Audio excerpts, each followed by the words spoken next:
Kaleidoskop 3 tahun ini kepemimpinan, nanti Bapak Ibu boleh juga saya kasih bahan ini, tentang ekonomi, bagaimana perjalanan Pak Gubernur selama 3 tahun dari sisi ekonomi. Saya nggak bisa kasih terlalu banyak ini di sini, mulai dari industri besar, kecil, menengah, dari sisi, OPD-OPD yang berkaitan dengan ekonomi ada di sini semua.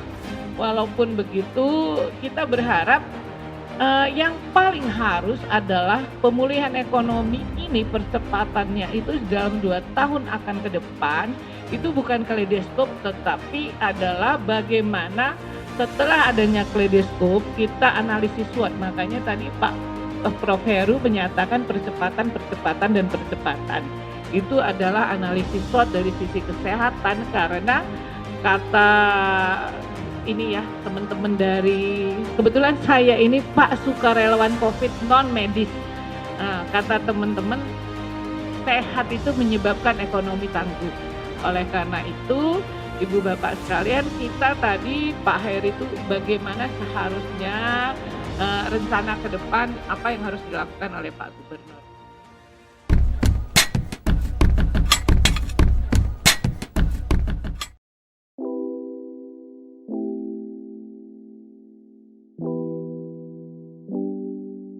Koordinasi OPD dan koordinasi kabupaten kota itu betul-betul harus berjalan, dan OPD kabupaten kota betul-betul mendukung terhadap kinerja utama pemerintahan. Ini yang kita nampak itu memang bukan apa, tapi kadang-kadang masih sinkron karena ini bahasa lama ini. Kadang-kadang kita melihat antara satu instansi aja, antar bidang yang hanya disekat, kalau tembok lumayan, ini hanya triplek kan ya, tapi koordinasinya itu harus formal. Kalau ada rapat, kalau nah ini yang perlu kita ya. Nah, oleh karena itu beberapa langkah ya di dalam catatan saya, karena catatan saya kalau kita lihat indikator ini memang sudah terjadi perbaikan, terus terang aja dari indikator capaian ya. Yang kedua adalah percepatan di dalam rangka penanganan kesehatan dari aspek medis.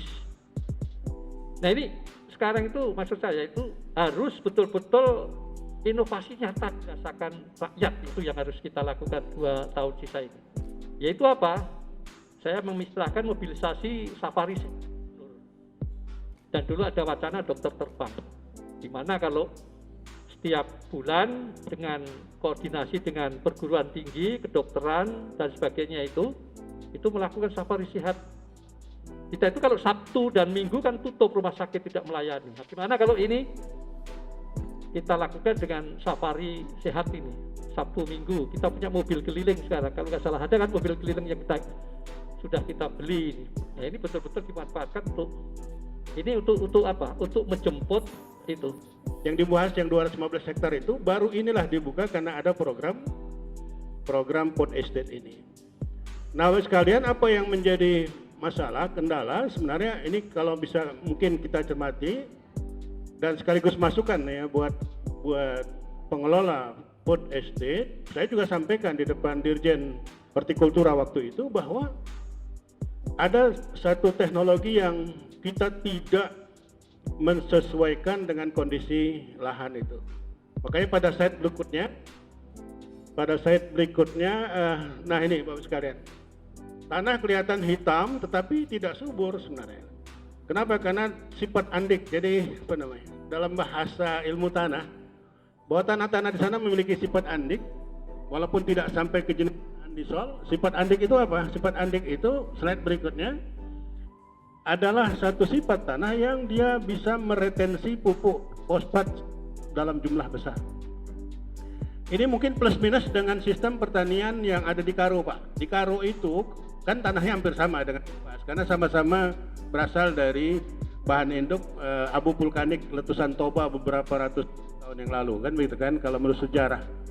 Nah, ini yang mungkin kurang menjadi cermat bagi teman-teman perencana yang lalu, yang seharusnya bahan organik itu menjadi kunci utama dalam pengelolaan pupuk kandang dan lain sebagainya. Kita lihat misalnya petani Karo itu tidak akan membuka lahannya kalau belum tersedia pupuk kandang dalam jumlah yang mereka kira cukup.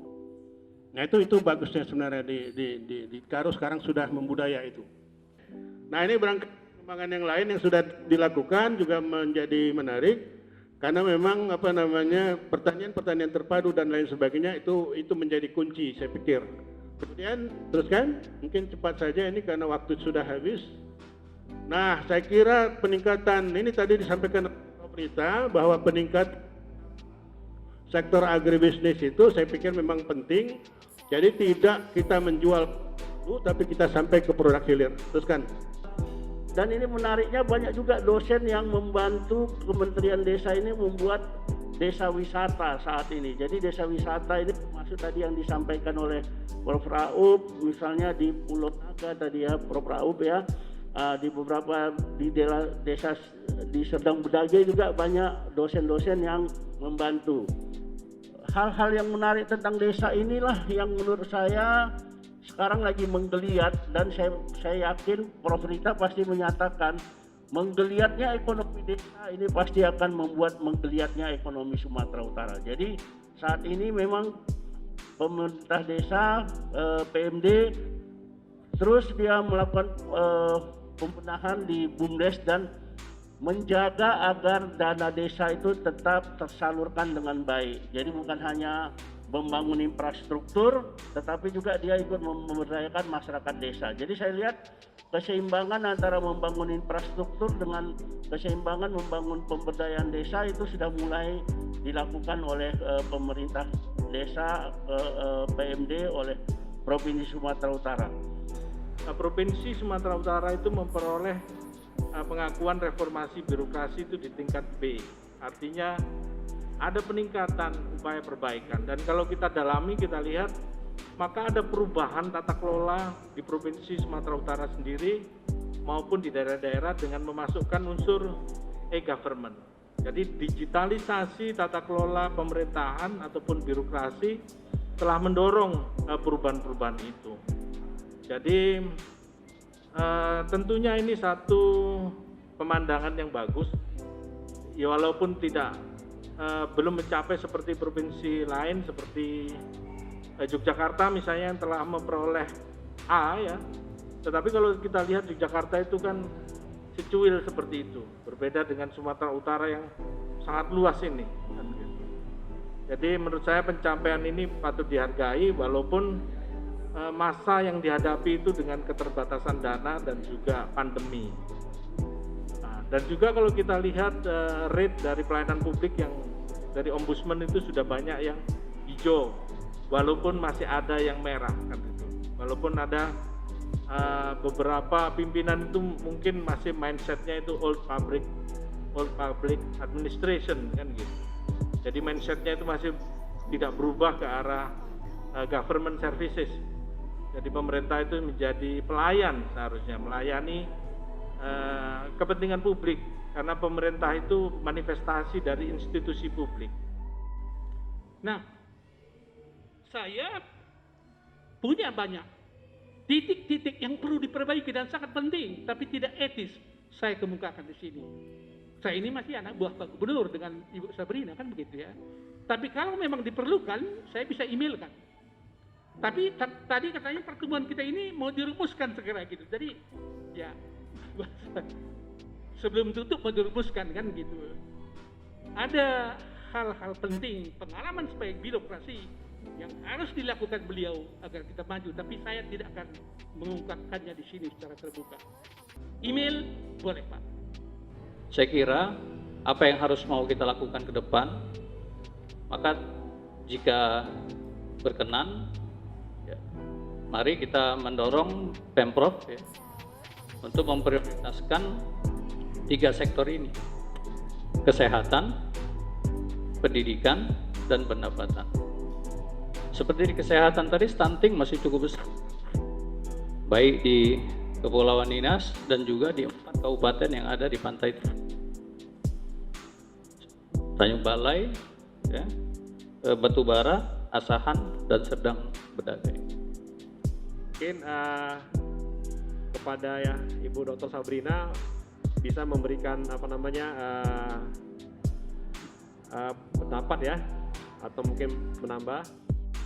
Nah, kalau kita lihat tadi bapak-bapak para pakar sudah menyampaikan sesuai dengan bidangnya.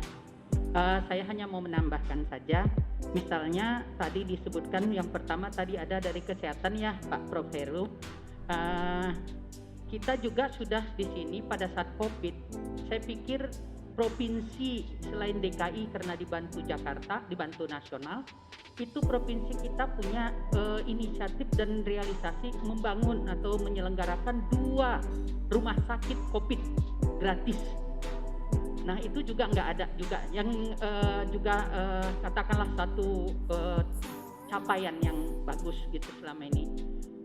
Kemudian itu satu lagi, hanya satu-satunya di Indonesia, Sumatera Utara juga membangun rumah sakit COVID khusus ibu dan anak yang ibu melahirkan yang kena COVID bagaimana? Nah itu kan nggak dicampur Pak, kalau di tempat lain masih dicampur walaupun penanganannya mungkin dispesifikkan. Tapi Sumatera Utara di rumah sakit haji sudah dibangun Pak, spesial untuk rumah sakit COVID bagi ibu-ibu yang melahirkan dan bayi-bayinya. Kemudian tadi masalah desa Pak, desa wisata itu betul Pak, itu sekarang sudah di SK-kan lebih dari 200 desa wisata se Sumatera Utara. Ya kita lihat desanya banyak, tapi dari 5.000 ya Pak ya, itu pun sudah mulai berlomba-lomba Pak membuat desa wisata ini, karena juga di beberapa tempat itu nampak sudah geliat ekonomi desa. Kemudian itu juga di masa COVID ini mungkin hal ini juga saling simbiosis mutualistis. Di sini perlu ekonomi dikembangkan, di sini orang perlu rekreasi untuk menambah imun di tempat yang terbuka dan sehat. Nah itu makanya desa wisata itu sekarang sudah lumayan banyak maju.